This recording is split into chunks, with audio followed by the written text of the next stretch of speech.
জুম্মার পবিত্র একদিনে পবিত্র এক কালেমা পড়ে ইসলাম ধর্ম গ্রহণ করেছেন জনপ্রিয় ক্রিকেট বোদ্ধা দেব চৌধুরী। কোন রাজনৈতিক চাপ কিংবা পরিস্থিতির শিকার হয়ে নয়, স্বেচ্ছায় ইসলামের ছায়ায় আশ্রয় নিয়ে জীবনের নতুন অধ্যায়ের সূচনা করেছেন জনপ্রিয় ক্রীড়া সাংবাদিক। কিন্তু কিভাবে ইসলামের প্রতি আকৃষ্ট হয়েছেন তিনি, কোন ঘটনা লুকিয়ে আছে দেব চৌধুরী ইসলাম গ্রহণের পেছনে, এমন সব প্রশ্নই এই মুহূর্তে শোনা যাচ্ছে দেব চৌধুরীর ইসলাম গ্রহণকে ঘিরে। কি লেখা আছে এই কোরআনে, কোন উদ্দেশ্যে নাজিল করা হয়েছে ৬৬৬৬ আয়াত বিশিষ্ট দীর্ঘ এই কিতাব, এই প্রশ্নের উত্তর খুঁজতে গিয়ে বিশ্বের অগণিত বিধর্মী গবেষণা করেছেন কোরআন নিয়ে। আরবি ভাষা যাদের জানা নেই তারা নিজ ভাষাতেই বোঝার চেষ্টা করেছেন পবিত্র এই কোরআনকে। শুধু হিন্দু আর খ্রিস্টান নয়, অন্যান্য ধর্মাবলম্বীদের মাঝেও দেখা গেছে কোরআন নিয়ে আগ্রহ, আর আগ্রহ থেকে শুরু হয় গবেষণা। পরবর্তীতে দেখা যায় কোরআনের প্রতি মুগ্ধ হয়ে পবিত্র কালেমা পড়ে ইসলাম কবুল করেছেন অনেকে। আর এই তালিকায় এবার যোগ হয়েছে বাংলাদেশের জনপ্রিয় ক্রিকেট বিশ্লেষক ও ক্রীড়া সাংবাদিক দেব চৌধুরীর নাম। গত ৩১ জানুয়ারি জুমার নামাজের পর রাজধানীর দারুস সালাম শাহী মসজিদে তিনি আনুষ্ঠানিকভাবে ইসলাম ধর্ম গ্রহণ করেন। সে সময় সেখানে উপস্থিত ছিলেন বিখ্যাত ইসলামী বক্তা এবং আলেমে দিন আব্দুল হাই সাইফুল্লাহ। দেব চৌধুরী ইসলাম গ্রহণ নিয়ে অনেকের মনে রয়েছে নানা প্রশ্ন। কেউ দাবি করছেন রাজনৈতিক কারণে ইসলাম গ্রহণ করেছেন, কারো দাবি পরিস্থিতির শিকার হয়ে, কেউ আবার বলছেন বাড়তি জনপ্রিয়তা পেতে কালেমা পড়েছেন তিনি। এসব বিভ্রান্তিকর প্রশ্নের উত্তর অবশ্য কালেমা পড়ার সময় দিয়েছেন। ইসলাম গ্রহণের পূর্বে মুসল্লিদের উপস্থিতিতে এক সংক্ষিপ্ত বক্তব্য দেন দেব চৌধুরী। সেখানেই তুলে ধরেন তার ইসলাম ধর্ম গ্রহণের পেছনে আসল কারণ। দেব চৌধুরী অকপটেই জানিয়ে দেন কোন চাপের মুখে পড়ে কিংবা রাজনৈতিক কারণে নয়, সম্পূর্ণ স্বেচ্ছায় ইসলাম গ্রহণ করেছেন।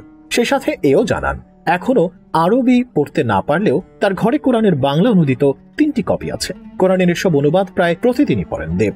এসব অনুবাদকৃত কোরআনই মূলত দেব চৌধুরীর জীবনে নতুন মোড় এনে দিয়েছে। কালেমায় শাহাদাত পাঠের পর মসজিদে উপস্থিত মুসল্লিদের উষ্ণ অভ্যর্থনায় সিক্ত হন দেব চৌধুরী। অনেকেই তাকে আলিঙ্গন করেন এবং শুভেচ্ছা জানিয়ে ফুল ও পোশাক উপহার দেন। জনপ্রিয় ক্রীড়া সাংবাদিকের ইসলাম গ্রহণের খবর সামাজিক যোগাযোগ মাধ্যমে ছড়িয়ে পড়ে। নেটিজেনদের ভালোবাসায় সিক্ত হচ্ছেন তিনি। দেব চৌধুরী ইসলাম গ্রহণের ভিডিও ইতিমধ্যে ব্যাপক সাড়া ফেলেছে ফেসবুক, ইউটিউবে। এদিকে দেব চৌধুরী ইসলাম গ্রহণে তাকে প্রশংসায় ভাসিয়েছেন তার সাবেক সহকর্মী এবং কন্টেন্ট ক্রিয়েটর রিয়াসাত আজিম। সে সাথে সাবেক ওপেনার শাহরিয়ার নাফিজও অভিনন্দন জানিয়েছেন এই সিনিয়র সাংবাদিককে। ফেসবুক পোস্টে তিনি লিখেছেন, ইসলামে স্বাগতম দেব চৌধুরী, আল্লাহ আপনাকে কবুল করুন, আল্লাহ আপনার পথ চলা সহজ করে দিন, আল্লাহ আপনার জ্ঞান বৃদ্ধি করে দিন, আমিন। দেব চৌধুরীর ইসলাম গ্রহণ ফের একবার প্রমাণ করেছে আল্লাহ যাকে ইচ্ছা তাকে হিদায়াত দেন। বর্তমান সমাজে এমন অনেক নামধারী মুসলমান রয়েছে যারা কালে ভদ্রে কোরআন খুলে দেখে, কোরআন নিয়ে গবেষণা করে, যেখানে আল্লাহ নিজেই সূরা সুয়াদের ২৯ নম্বর আয়াতে বলেছেন, এটি একটি বরকতময় কিতাব যা আমি আপনার প্রতি বরকত হিসেবে অবতীর্ণ করেছি, যাতে মানুষের আয়াতসমূহ নিয়ে চিন্তা ভাবনা করে এবং বুদ্ধিমানরা যেন তা অনুধাবন করে। এছাড়া কোরআন নিয়ে যারা চিন্তা করে না এবং কোরআন গবেষণা থেকে বিরত থাকে, মহান আল্লাহ তাদের নিন্দা করে সূরা মুহাম্মাদের ২৪ নম্বর আয়াতে বলেন, তারা কি কোরআন সম্পর্কে গভীর চিন্তা করে না, নাকি তাদের অন্তর তালাবদ্ধ?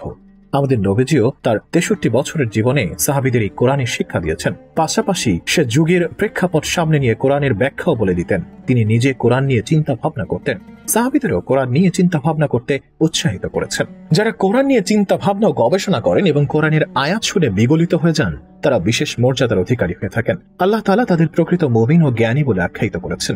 আল্লাহ তাআলা বলেন, বলো তোমরা কোরআনে বিশ্বাস করো কিংবা বিশ্বাস না করো।